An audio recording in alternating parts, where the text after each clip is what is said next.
I got to keep nothing from set, and I got to keep nothing from the set of Harry Potter, and that's what happens when you're like, you know, number 7 on the call sheet and not number 1. This is for the record. Okay, this is where I decide whether I'm going cross-legged or not. Let me know if this looks cool. Does it look cool? It's all I care about. Do I look super cool? No, you were great. Hello, Harry. Bill Weasley. Oh, pleasure to meet you. This is Harry Potter and the Deathly Hallows Part 1. That is me with a room full of amazing actors, and I'm very proud to have been a Weasley. It was a really, really big job for me. There's a really special amount of time after you shoot something that's big and before it comes out, before people know that you're hardly in the thing. And in that time, people get excited about you because they think you might be a big thing in the big thing, not like a little thing in the big thing. And I got loads of really good jobs before people realized I was barely in this movie. It was by far the biggest set I'd ever been on. There was like 300 people on set. It was just ginormous. You're this small part of it. There was an amazing moment, my first time doing a big red carpet, where I said I don't want to go up on that red carpet. They don't know who I am. And my agent was like, yeah, they're, you know, whoever it was like, they do, of course, go up. And I went up and I stood in the red carpet and there were banks of photographers and nobody took a picture. And then one guy went, hey, and I said, yeah. And he said, do you know when Emma Watson's getting here? And then I just walked off without having my photograph taken. I don't think there's any photographs of me on the red carpet when I went. That's how I remembered anyway. Maybe the truth was different, but it was devastating. Wow. That's Black Mirror. Seriously, don't do it. I'm not going to. Hayley Atwell, she was brilliant in this. Oh God, this was a hard scene to shoot. I had to play 2 different characters in Black Mirror. One is a guy who's in love and a bit of an idiot. And then the other person is this sort of version of him based on his social media interactions, which has now come frighteningly close to being real. I will say, when they put that makeup on me to make me look slightly more like a sort of a clone, they had to do this spray thing where they spray you to try and make it look really matte and uniform. When they tried to take it off, it took the skin off my eyelids. So that was gross. But I was so lucky I got to work on this. Oh, I haven't watched this in ages. This is it then. This is it. This is a really important scene in About Time, and it's with Bill Nighy, who I absolutely adore. He's sick in this part of the film, and I had to imagine what it would be like if somebody you know got sick, and it was the last time you were seeing them. And I remember after we shot it being like, finding it very difficult to shake off.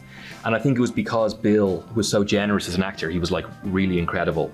I remember reading it and not understanding how big a deal the father and son thing was. And I think it's because I knew Richard's other work. So I thought it was a vehicle to cast more light on the romance at the heart of it with Rachel McAdams, one of the great actors working today. And then as I started doing the work on the script after that, I realized the father and son thing was central to it also. I think in this scene, it starts really happy and then it takes a turn. That's hard to do because you've got to get there, and so you just have to listen. And Bill's very easy to listen to because he's excellent. My son. My dad. I remember walking away afterwards, and Richard had to come and find me, and I was like crying someplace for ages afterwards. It was really pathetic.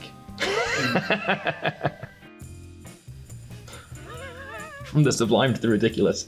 Great. Star Wars, Force Awakens. This fierce machine which you have built, upon which we stand, will bring an end to the Senate. Man, I'm going for it. Okay, that's tough to watch. So JJ wrote this great script and wrote this great scene in particular for this character, which sort of like was the in for me, where you really see the darkness in the character. The rest of the time, he's like, there's somebody more powerful than him in the room. So he's a bit sniveling the rest of the time because he's a bully, and bullies hate people who are more powerful than them. So he's like not able to express himself. This is the time when everybody in front of him is beneath him. You see what a bully is. And he's sort of maniacal and all the rest of it. And I thought it was a good description of what people like that can do in the world. But, you know, it's part of a really fun movie. It's part of Star Wars, and I was very, very happy to be in it. It was amazing because they built the sets. And they had the robots, and they had BB-8 rolling around, and they would walk you around the workshop and show you everything in the same way as they had on Harry Potter. And I just thought it was super cool that they were still doing it that way. Was there anything you got to keep from set? No. I got to keep nothing from set, and I got to keep nothing from the set of Harry Potter. And that's what happens when you're like, you know, number 7 on the call sheet and not number 1. I mean, it's such a privilege to be in it. Complaining about not getting anything else is probably stupid. So I won't moan too much. Oh, Janie Mac. The only safe thing to do is track a new course back up on land. Yeah, this is the Revenant. It was known as a rough shoot, and it was. But I'm very, very proud of the film, so it was worth it. It was incredible to work with Leo because he is a wonderful actor, and he led from the front, but just purely by example. He just never seemed to be complaining. He never was looking for attention. He never was demanding that it was his set, because he knew that it was. The relentlessness of the shoot was what was difficult, and in a way, what I found incredible about him was his spirit maintaining throughout. And he's a super actor. So yeah, I'm very, very happy I got to work with him. Somebody, I think it might have been Tom, called it the Revenant. And that is how it felt. It felt like it was never going to end. But as I say, it was worth it. He's superb in it. Ah, here we go.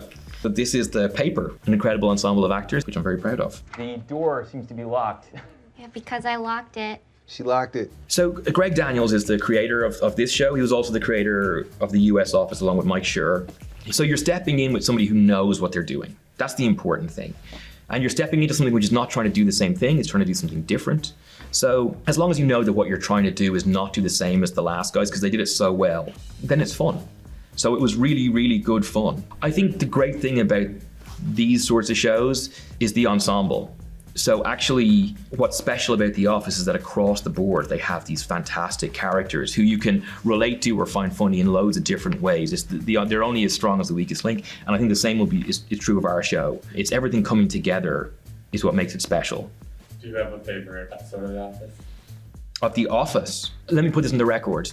I did some press the other day, and I said that I liked the episode where Michael knocks over Phyllis with his car. And I was like, afterwards it felt weird. And I was like, it was Meredith. He knocked over Meredith, and I know that the Office stands are gonna come for me, and I just want to apologize, officially and on the record. And then I love the stuff with the bird, where Michael's old boss dies. Let me get that slightly wrong, and then I can apologize for it in a different interview. That's probably the best way to do it. Thank you for watching. You can watch The Paper on Peacock. You were great. Cool, thank you very much. So much.